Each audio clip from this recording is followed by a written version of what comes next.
बच्चे के पिता मात्र 3 वर्ष की अवस्था में ही यदि गुजर जाएं, उनकी मृत्यु हो जाए, तो उस बच्चे का भरण पोषण कैसे होगा, उसकी पढ़ाई लिखाई कैसे होती होगी। यही नहीं, कुछ साल बाद 6 साल की अवस्था में माताजी का भी स्वर्गवास हो जाए। कल्पना करो कि वो कितने कष्ट का समय रहता होगा। 11 साल की अवस्था में इनके नाना नानी जो इनका पालन पोषण करते थे वो भी गुजर गए। मामा जी इनकी देखरेख करते थे और 19 साल की अवस्था होते होते इनके एक भाई थे, वो भी मर गए।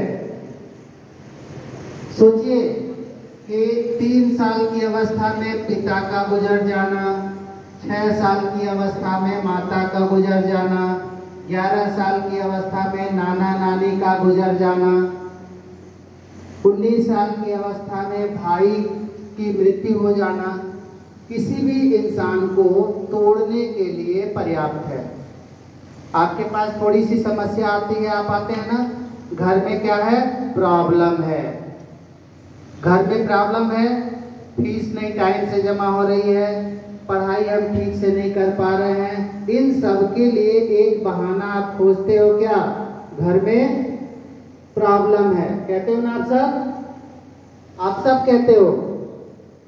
सोचिए, जिसके पास इतनी बड़ी बड़ी प्रॉब्लम थी, उसके बाद भी इन्होंने हाई स्कूल की परीक्षा बहुत अच्छे अंक से उत्तीर्ण की और 12th में तो ये स्टेट को टॉप किए, पूरे प्रदेश को टॉप कर दिए, इतनी बड़ी दिक्कत के बावजूद भी।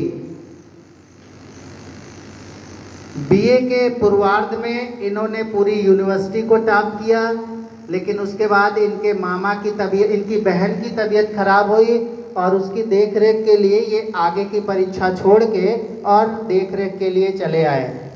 उसके बावजूद फिर इन्होंने कानपुर से बीए किया और इनके मामा जी ने फॉर्म भरा आईएएस का। ये उस आईएएस की परीक्षा को भी उत्तीर्ण किए। इनकी 93वीं रैंक थी, लेकिन इन्होंने नौकरी नहीं किया।